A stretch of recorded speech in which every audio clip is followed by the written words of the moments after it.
Hello and welcome to another video and podcast from Fantasy Football Scout as we look ahead to Fantasy Premier League Game Week 22 and beyond. My name is Joe and here we will look at the most important players to teams' attack.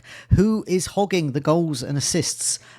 Just a reminder, do press that like button, really helps us out, Fantasy Football Scout, and also do keep to subscribe to our YouTube channel and wherever you listen to podcasts as well, so you can keep up to date with our latest videos and podcasts. In addition, do look at fantasyfootballscout.co.uk for the latest members offers there, so you can get access to all the tables and the Rate My Team tool and heat maps and all those types of things to help you climb up the mini leagues. So what we're going to do in this video and podcast is look at the most attacking teams, because someone scoring in a team that hardly ever scores is less desirable than Talisman from attacking sides that score plenty, if you see what I mean. And then we'll tuck into the players who are most important to their teams. With that one, I've stopped it at whether they're involved in 40% or more. So they need to be involved in 40% or more of their team's goals to be included in this list. So I haven't included any, so I filtered out those who've only had one start, that kind of thing. So they've got to hit that threshold. Some of them are just a bit below, or they're sort of hovering around that mark as well. But these are the best ones we've got here. So let's have a look at the most attacking teams, really, because you really want talisman from these attacking teams. So, for example, let's have a look at this list here. So, for example, Sheffield United at the bottom, expected goals this season, 16. In comparison, Liverpool is 44. They're expected to score. Liverpool have 43 goals this season. They're right at the top. At the bottom is Sheffield United with just 15. Burnley, they've scored 21. They're expected to score 18. Chelsea is second, by the way. They've got 35 goals, expected to get 42. Newcastle expected to get 41 goals, also got 41. Man City, 48 goals, were expected to get 40. So they've been lucky, but they make their own luck. Aston Villa strong as well, 43 goals as well. Arsenal, Tottenham, Brighton. These are all very attacking sides. It's Crystal Palace, Nottingham Forest, Luton, Burnley, Sheffield United to some degree, Fulham as well have got the weakest attack there. So it's really the talisman from those top teams that we're after. It depends on where you look at it. I have had great success in the past getting the talisman from a weaker side, especially double game weeks, those types of things. But having said that, you're going to get much more success getting the top scorer, the top assister for one of those big sides. Okay, so with that in mind, let's have a look at these talisman as well. So it's let's have a look here. So I've done this by all matches. That most attacking teams, by the way, that was all of the season so far. So looking at the talisman here. So what I've done is I've sorted this by goal involvement. So it's when they are on the pitch, how many of their team's goals are they involved in, either scoring or assisting.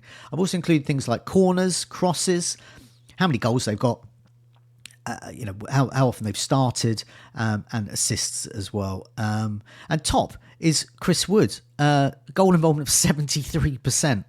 So 7 in 10 of their goals, more than 7 in 10 of their goals while he's on the pitch are either scored by, he's got 7 goals, or he's assisted them. But looking back at that most attacking teams column as well, Nottingham Forest just 24 goals. In comparison, Liverpool had 43. So he's most involved in a team with not the best attack, but they have got better recently. So it's still worth considering. He's only 4.9 million.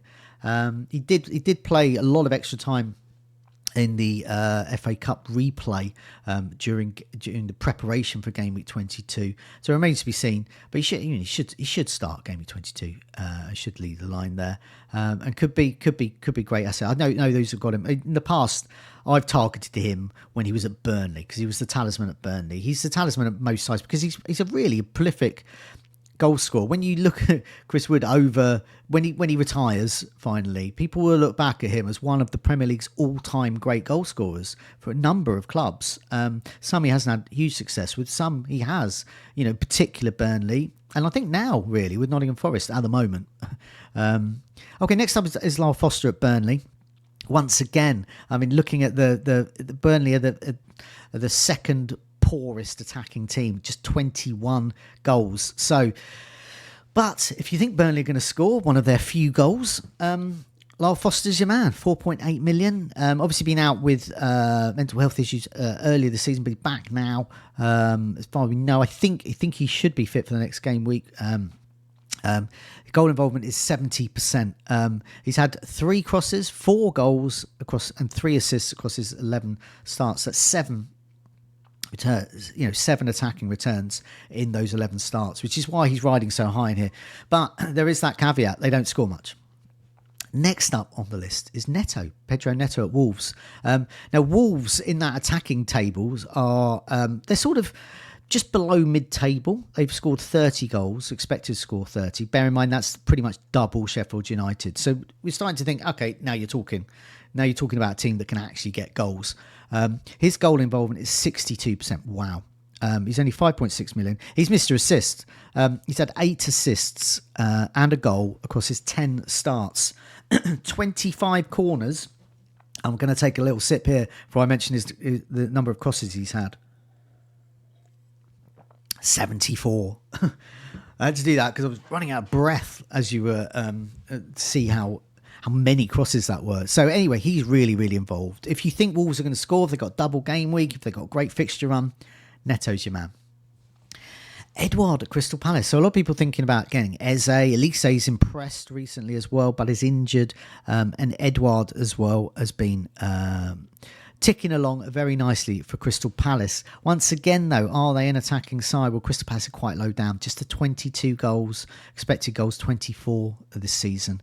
In comparison, as I keep saying, Liverpool 43 goals. Okay, so it puts them in comparison. So if you think Crystal Palace can score, double game week, have a good fixtures, Edouard's got 60% involvement. So he's probably the guy to get, not Eze. Crosses 9. He's got 6 goals, no assists, but 15 starts. So he's starting regularly and he's getting a high number of goals as well. So, yeah, definitely the one. Next name up, and I've highlighted him on here because now we're starting to talk about these teams like City, Man City, Newcastle, Liverpool, Chelsea. And I would include Tottenham in there as well because they're quite high up. And I've also included a West Ham player a bit further down, but I'll come to him in a bit. But these ones I've highlighted because these are the talisman for teams that get a lot of goals. This is perfect. This is what you want. No surprise, Man City, Haaland, goal involvement 54%, well over half. Well, not well over, but more than half of Man City's many goals are scored by him or involved by him. So he's either scored or assisted. So he's had 5 assists, 14 goals. Almost took another sip there, just so incredible. 15 starts, 4 crosses. Man City, a 4th. But but top in terms of actual goals scored, 48. But they're 4th in terms of expected goals this season. He's it's a whole separate video about Haaland. Will he be fit for Game Week 22? Is he back in training? All of these will transpire as the week goes on, as the preparation goes on for Game Week 22. Another video, that one. I won't even get on to the fact he's still in my team. But yeah. It definitely, that shows how valuable he is. Man City do have that double coming up, and they have fine fixtures as well before that. Game week 25 said double. Next up, Newcastle. Looking at attacking teams, they're the 3rd best in terms of expected goals with 41. And they indeed scored 41, and Isak is the guy to do it. He has had 13 starts, no assists, 10 goals. 4 crosses, 1 corner. So he's not your assist guy. He's your goal scoring guy. And boy, does he score goals. So, he's the one. He's the one to get from Newcastle. Next up, Salah. No surprise here. Goal involvement, 52%. So just over half Liverpool's goals he is involved in. He has got it all in his locker. So he's got 14 goals, 8 assists. Of course, his 20 starts. He's nailed on. But is he fit? As I am recording this, he hobbled off in Egypt's game in AFCON. But do check out Deadline Dilemmas, just call it Dilemmas, video that was on Thursday night with Praz and Rich, and they had the FPL Manual, he goes by, who's the AFCON expert around Twitter and other places, and he is full of interesting news about when it's possible that Salah might return. Obviously, fitness depending, but do have a look at that. Well worth watching there. Okay, let's have a look here. Who is next? It's Palmer. Okay, this is good for Chelsea. So Chelsea are second in terms of expected goals this season. They've scored 35, so they've been unlucky. That's Nicholas Jackson. There is another video on disappointing 11, which I've got a feeling Nicholas Jackson's involved in, but do watch that, or do listen to that, the podcast version of that. But yeah, if you want to invest in Chelsea attack, which many people do, you want an absolute bargain in midfield, you basically want a Man City player in the Chelsea side, this is the guy, Palmer. Goal involvement 52%, so just over half the goals he is involved in. He has taken 27 crosses, 17 corners. He has scored 9 times. He has started 13. He pretty much starts if he's fit or not suspended, and he's had 5 assists as well. He should be in your team if he's not already. Next up, Luton. Morris. Looking down the list of most attacking teams, Luton, just 25 goals. So I've got Alfred Doubt in my side. I'm hoping that if they do score, he will assist, but they don't get that many goals. If they do score, Morris could be there. Adebayo has been starting. Morris is sort of has been back in cup action. He did score in the Premier League recently when he came on. So he might be reduced to sub minutes, but Luton could, well, they've definitely got a double against Bournemouth at some point. And if Liverpool progress in the League Cup, their fixture against 26 will be blank, could be a double as early as 25. So Morris could be a good asset there. Half of their goals this season have been scored or assisted by him. He has 4 assists and 4 goals. So these are low figures, but nevertheless, he's very heavily involved. And he's started 14 times. So it remains to be seen whether he'll start again, but he'll certainly be involved. He'll certainly get minutes. Aston Villa, well, it's not Watkins who's in my side. It's actually Bailey who is the most involved. He's the talisman of Aston Villa. Bailey, he's involved in half their goals when he is on the pitch. He has started 9 times. He's got 5 assists, 6 goals, 31 crosses and 8 corners. This, as a Watkins owner, this slightly worries me that I might have got the wrong Villa asset in terms of the talisman, because you would assume it would be the guy up top that scores, although Watkins has been more assists, but Bailey's been assists and the goals. So yeah, certainly made me think. Just to recap, we did a talisman table on the Goals Imminent video podcast that myself and Tom Freeman, Fantasy Football Scouts deputy editor, do. And that was a few weeks back now. And the two headlines there were that Manchester United's talisman was Scott McTominay at that time, which underlies how poor Manchester United were at the time. But the other one was that Nottingham Forest's key asset was Elanga. And Elanga only just missed out on this table. He was just below the bottom placed player that we got from West Ham. And also he's sort of been superseded by Chris Wood. So I've gone for the top player from those teams as well. So unfortunately Elanga missed out, but do be aware that he is quite heavily involved when he is on the pitch. Anyway, no surprise for Bournemouth, it's Solanke. He is involved in 48% of their goals, no corners. So he's not your assist guy, he's just your goals guy. He's just had 5 crosses, 12 goals and 19 starts and 1 assist. But Bournemouth, 29 goals this season, expected to score 28. I mean, that puts them just sort of below mid-table in terms of this. So, certainly more than the likes of Sheffield United and Burnley, but not as much as, say, Liverpool or Chelsea.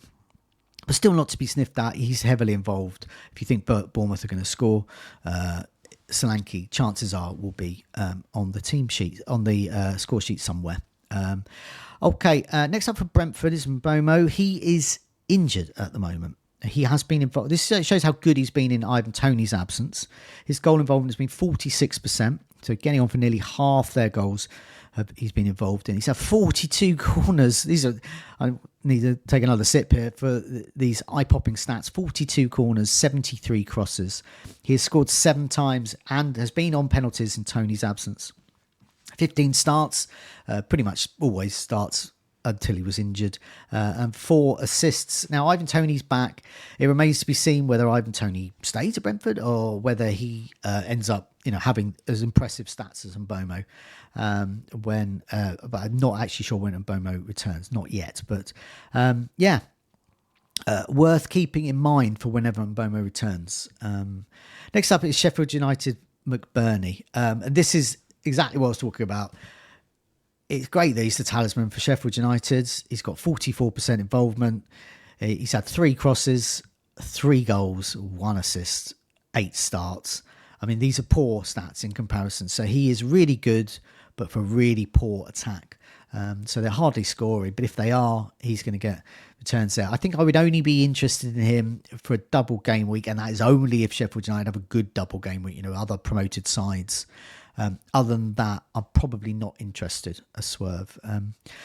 Tottenham. This is interesting for Son. Richarlison just missed out. I've been doing well recently, but over the season, it's been Son. It probably won't surprise people. 44% goal involvement. That's the highest of Spurs players this season. 19 crosses, 12 goals. Of course, it's 20 starts in the Asia Cup at the moment and 5 assists as well. So when he returns, bear in mind that this season Son has been the man to get. It cost 9.7 million. Well, did when I did this. I think he still is. So he's going to cost a pretty penny. And last on this list is Bowen. Goal involvement 42%. So not as high as you would perhaps think it would be. Nevertheless, he's nailed on to start if he is. If he's injury free. He's currently flagged. It remains to be seen whether he's going to be fit for Game Week 22. It's such a long lead up to Game Week 22. Weeks and years can go by and most players will end up being fit. So Bowen could be fit for that. We'll know more as the days go on. But he's had 19 starts, 2 assists, 11 goals. That's great. That's good. 11 goals. I'm going to say it's good. It's like belittling. That's great.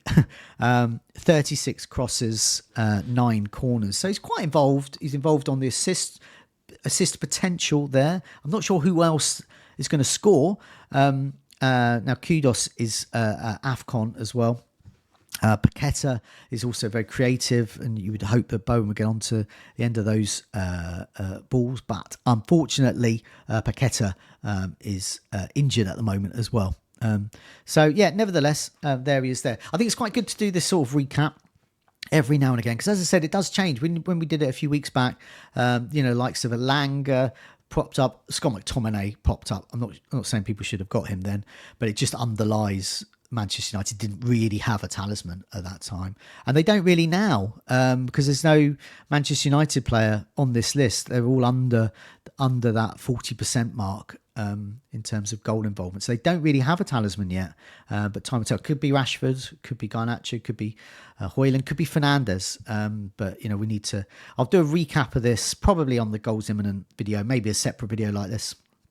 At some point, so we can recap on who those talisman are, or teams talisman, to be probably a bit more grammatically accurate, because talisman's not a real word.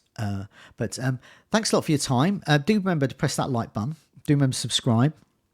And also do remember to check out fantasyfootballscout.co.uk. So you can look at tables like this, or you can make tables like this. This one I made just for this video. So take care. See you soon. Good luck in Game Week 22. See you soon.